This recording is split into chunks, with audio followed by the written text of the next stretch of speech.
Hello, I'm Sarah, a 29-year-old woman, and I've just recently gotten divorced. It happened because my husband, or rather ex-husband, was a cheating douchebag. But the way I found out was not the way I thought it would go. There was something good that came out of it, at least. But let me first tell you about how we met. I met Gavin at a bar. He happened to be there for some work-related party. He was the one that approached me, and he pretty much kept me company the entire night.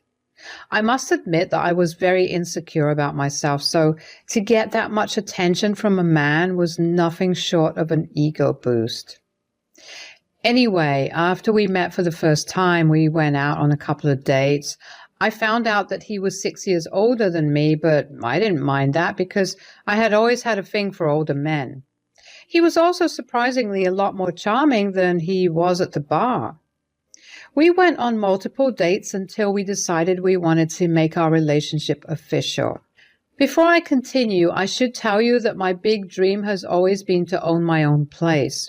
My parents lived way too far away for me to live with them, and I didn't want to always live on a lease. My parents helped me with half the down payment while I worked my butt off for the other half. Anyways, Gavin and I dated for around 2 years before we decided to tie the knot. Our wedding was a pretty small affair, with our guests being only our closest friends and family, and we loved every bit of it. Our relationship thrived after we got married.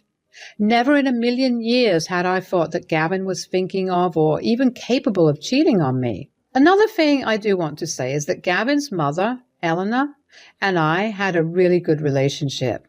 She always told me that I was like the daughter she never had. Every time I went over, I was pampered senseless by her. It was even more amazing to have her as a mother-in-law because she helped me feel better about the distance I had between my parents.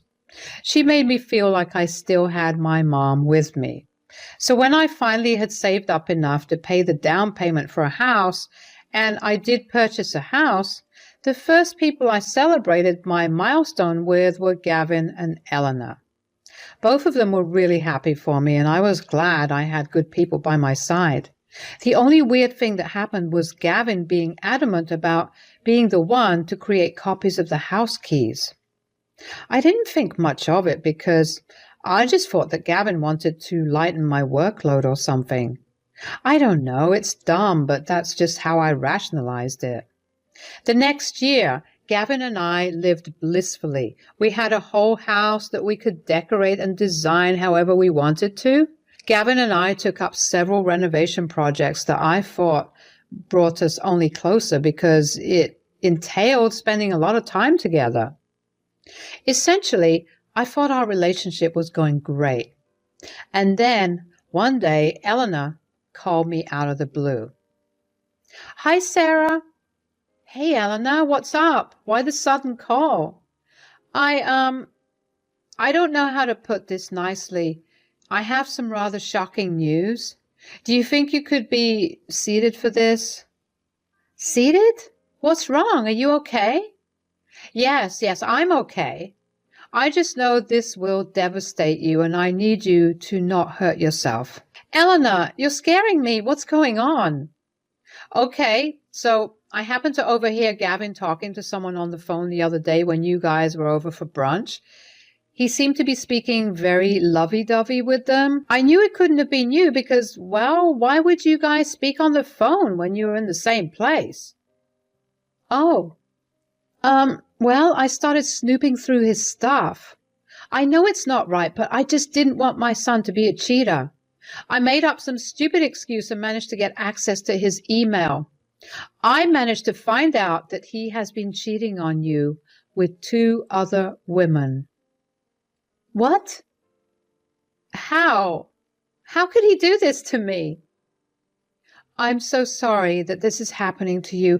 I know it's barely any consolation, but I'm super ashamed of Gavin. I'm just so broken right now. Why would he do something like this? Wasn't I enough for him?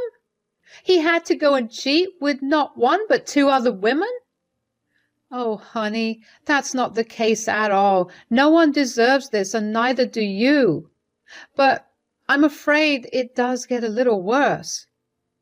What could possibly make this situation any worse? Well, it turns out that Gavin made copies of your house keys and gave them to his affair partners. My world was spinning around me. What was going on? I wanted to yell at Eleanor. No, that was not right. I was angry, but I was not angry at her. I was angry at Gavin for ruining something so perfect and to defile my house in such a manner. I wanted to obliterate him. This was the last thing I had expected from him. He knew how hard I worked to own my own place. How dare he do that to me? A million thoughts raced through my head. I didn't know how to feel because my emotions were a mess too. Nothing was making sense, and in all seriousness, I wanted to talk to Gavin about this and see what he had to say. There was no doubt in my mind that Eleanor was lying to me. Eleanor loved me way too much to do that to me. If anything, it was because she loved me that she was telling me about her cheating son itself. Sarah, darling, are you there? Oh, yeah, I'm here. Sorry, I'm just processing everything. I don't know what I have to do or even what I want to do. I'm just so angry and hurt. I may have an idea if you're up to it. Oh, what is it? What if we take a little revenge on Gavin? Then you can divorce him and leave him in the streets for all I care. I love it. I'm fully on board with it. Also, I actually contacted these two girls. Turns out neither of them knew of the other, and they definitely had no idea that he was married too. So that scumbag was cheating on 3 people at once? That's a new low, even for him. Yeah. So I was wondering if you'd be okay with letting these girls in on our little revenge plan. You know what? That's perfect. Gavin has a weekend business trip this weekend to the other side of the city. At least I hope it is. I cross-checked with both of them, and neither of them has any plans with him anytime soon. Great. I'm hoping there isn't another mistress, but invite the other 2 over and we'll discuss the plan. Eleanor and I talked for a little while more. She could tell I really needed a shoulder to cry on, although I hadn't yet begun to cry. I guess my brain was still in shock and I was going to take some time to react, or I was just completely numb by the new information. Either way, I was still a mess. My emotions kept shifting from anger to sadness to hurt. Eleanor helped calm me down a little. She also helped me figure out how to treat Gavin normally until his business trip. I knew it would be a hassle. If I was this unstable with Eleanor, how would I maintain my composure in front of Gavin? At the same time, deep down inside, I knew I had to do it because I had to make Gavin feel the panic and pain I had felt. When Gavin got back from work that evening, I treated him like I always did. Whenever he smiled or laughed, I wanted to punch him. When he kissed me goodnight, I wanted to wash my mouth off with acid. I was hurting so deeply that I didn't think I could actually ever feel that way. How could he cheat on me and then treat me like I was the most important person to him in the world? I cried myself to sleep that night, but I woke up the next morning and made myself look better. I couldn't let Gavin know that something was wrong. I bid him goodbye as usual. Eleanor called and asked if she and the girls could come over. I said they could, and within an hour all 3 of them were over at my place. When I saw the girls, I was kind of taken aback. Both of these women were young. One of them looked dangerously young. At that moment, I only hoped that she was legal and Gavin hadn't committed a crime. Eleanor greeted me with a tight hug. She was tearing up, and it took everything in me to not break down, too. I invited them all in, and we sat down on the couch to talk about how things turned out for us. The first thing I found out about these girls was that one of them was named Riley and the other was Sadie. Sadie was the one who looked dangerously young, but my fears were calmed down when she told me she was 23 years old, while Riley was 25. Honestly, it wasn't great to hear that Gavin was having an affair with a woman who was a good 12 years younger than him. I found out that he had been having an affair with Riley for about a year, which meant that it started right around after we got married. That stung. He hadn't been happy with me since the first year of our marriage. What had I ever done or not done in this case, I guess? Riley had met Gavin at a bar, and apparently he was very persuasive about wanting to sleep with her. Sadie had a similar story, except his affair with her started 6 months ago. He had met her at a bar too and persuaded her into sleeping with him. He had bought both of them multiple drinks and refused to leave their side. They were a little uncomfortable, but I guess Gavin had a knack for finding insecure women. These poor women were entranced by all the attention they were getting, so they just followed along with him. Both of them thought they had found something amazing with him after their first interaction. They told me about how he had been over to their places multiple times and even spent nights there. Over the course of the conversation, we began to slowly realize just how well Gavin had played us. He used the excuse of business trips all the time to explain his time away from us. Then we began talking about all the things that he did to make us fall for him in the first place.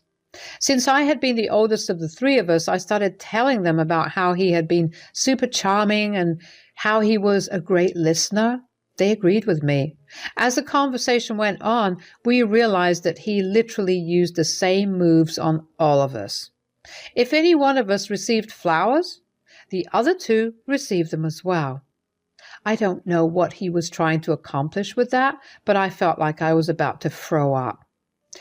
All this time that I thought we were doing amazingly, we weren't.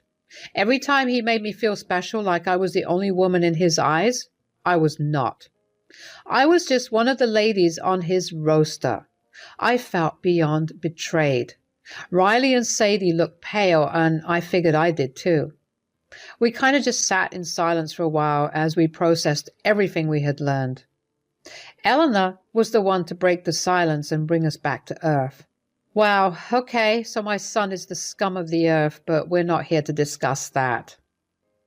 Eleanor? No, I get it. I know you guys are hurt and you feel betrayed. I may not have the same relationship with my son, but to an extent, I feel those emotions too. I mean, at some point, I feel like I failed as a parent. You are and were an amazing parent. You raised him with good values, but at the end of the day, it was his decision to make these choices. He's a grown adult who's capable of making his own decisions. Thanks, sweetie. But my point is, what are we going to do about this? To be completely honest, I want to beat him up. I can't believe I wasted an entire year on this douchebag. I second the beating him up. Cheating is the one thing that I can't stand. Look, I want to do the same, but that won't do him any good. Sarah's right. We need to come up with a plan. We're going to need him to feel panic and betrayal. Okay. How about I call him this weekend and tell him I'm at your place? Oh, I could do the same.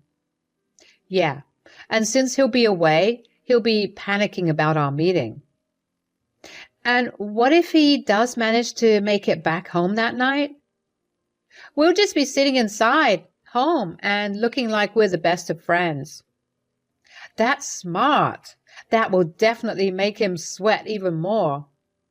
Yeah, then you can slap him with the divorce papers and we can, well, slap him if we feel like it. I won't stop you guys from doing that. And if it's any consolation, we signed a prenup. So when we get divorced, he'll literally have nothing. That makes me feel really good. He deserves nothing, and I'm glad he'll get what he deserves. Good. Now we have a plan in place. Sarah, Let's get your divorce filed, and then we'll work out the rest of the plan. We still had about 2 days till Gavin's trip. I don't know where I got my self-control or my patience from, but I was grateful that I had found it. I managed to keep the act up regardless of every instinct I had to confront him. I stopped crying because, as messed up as it seemed, I guess it felt a little nice to know that I wasn't in this all alone. There were other women who were hurt too, and if not for myself, I knew I needed to avenge these women. Riley, Sadie, Eleanor, and I had created a group chat. We kept each other updated there. I wasn't worried about Gavin snooping through my phone because he had never shown any interest in anything I ever did, which I now realize might have been because he was too busy cheating on me. Anyways, whenever Gavin left for work, Eleanor would come over and we'd go to the law firm and get the divorce filed and the papers printed. By the time it was time for Gavin's trip, everything had been set up. Sadie, Riley, and Eleanor came over about an hour after Gavin left. We all kind of just hung out and talked about how we were feeling. The girls shared the same sentiment of not feeling alone in all of this with me. I was glad that we all felt connected in some weird, messed up way. Eleanor lent us a solid shoulder to cry on. I knew she was hurting too, but I was glad that she never put her hurt over ours, and that she recognized the difference between our hurt. I waited until Gavin texted me another hour later that he reached his location to give Riley the go. She then picked up her phone and called Gavin. She had the phone on speakerphone. Gavin sounded pleasantly surprised to see her call him. Riley acted all excited and told him that she was coming over in half an hour because she had a surprise for him. Gavin sounded a little frantic. He kept trying to convince her not to go, but Riley was adamant and told him that she would be there before hanging up. Sadie waited about 15 minutes before she called Gavin. Unlike when Riley called, Gavin sounded snappy when he picked up Sadie's call. He asked her what she wanted, and she replied that she was 15 minutes away from the house. She told him that she would wait for him inside. If Gavin was just a little frantic before, now he was fully panicking. He once again tried to tell Sadie that he was out of town and asked her not to go there, but Sadie told him she walked long enough and she was tired and she just wanted to rest. She hung up the phone on him before he could get a word in. I have to admit, I felt this huge rush of adrenaline after this. Just the thought of how much Gavin must have been panicking sent a rush of happiness and satisfaction all throughout my body. I couldn't wait to see his face when he got back. Since the big part of our plan was done, we decided to make ourselves some drinks to make what was about to happen even more entertaining. When the drinks began to kick in a little, we all couldn't help but laugh at how stupid Gavin was to give both of them copies of the keys to my house, especially when I literally worked from home. Somehow and somewhere along that time that we waited for Gavin to return, we began to heal a little. We began to see the truth and accept the reality of Gavin, and it felt refreshing. About 2 hours after we had called Gavin, we heard his car pull up in the driveway. By that point, we were pretty tipsy and unable to contain our excitement. Eleanor had been the one who reminded us that we needed to act well. We put on our best sober faces and readied ourselves to face Gavin and tear him down. Gavin quite literally burst through the door. "Babe, Oh! What's going on here?" "Oh, I invited your mom over." "Yeah, that's cool, but what about the other people here?" "Them? These lovely women showed up at my place and they seem to know you, so I invited them in." "You never told me that you had such a pretty wife." "Me either." "Right, maybe it's time you leave." "Don't be rude, Gavin. I taught you better. Besides, we were having a girls' night. Why are you here?" "Yeah, why are you here? I thought you were away on a business trip." "A business trip? Is that why you couldn't spend time with me this weekend, even though we always spend time together every third weekend?" "Oh my God, he does that with you too." "Me too." Look, guys, no, don't want to hear anything. I just want you out of my house. That's when I saw Gavin cry for the first time. He began crying and begging me not to leave him. The sight of him sobbing surprisingly did not make me feel any sympathy. It only made me feel even more disgusted. I didn't say anything much to him. I just got up and handed him the divorce papers. Gavin was a mess. He turned to his mother, but Eleanor just looked away. He tried to appeal to her, but she told him that he was dead to her. He truly looked like a man who had lost it all, and no sight was as satisfying as that. Riley and Sadie didn't slap him, but they did throw the copies of the house keys he had given them in his face and left. I had a bag packed and ready for him to take. I got it out and threw it at him. I told him he had 5 minutes to leave or I would get the cops involved. He left after that. I just sat down after that and finally cried again. This time Eleanor held me and both of us cried at the loss of someone who was so dear to us. An hour after Gavin left, my phone began to blow up with calls and messages from him. Every single text only made him seem more pathetic to me. In the next few months, my divorce would be finalized. Eleanor was a true rock for me in that time. Gavin's desperation turned into spite, and he tried his hardest to contest the divorce and get something from me. But I had him sign an ironclad prenup before we got married, so he got nothing out of the divorce other than a large bill to his lawyer. Anyway, I didn't really keep tabs on what happened to him, and neither did Eleanor. The one positive thing that came out of this whole experience was the new friends I made. After the divorce got finalized, Riley, Sadie, and I went out to a bar to party as a final screw you to Gavin. We got a lot closer, and even though it's still a bit of a sore subject, we managed to find the humor in our shared experience. I guess the experience just showed me how life can take so many unexpected turns, but if you have the right people by your side, every unexpected turn can lead to something beautiful.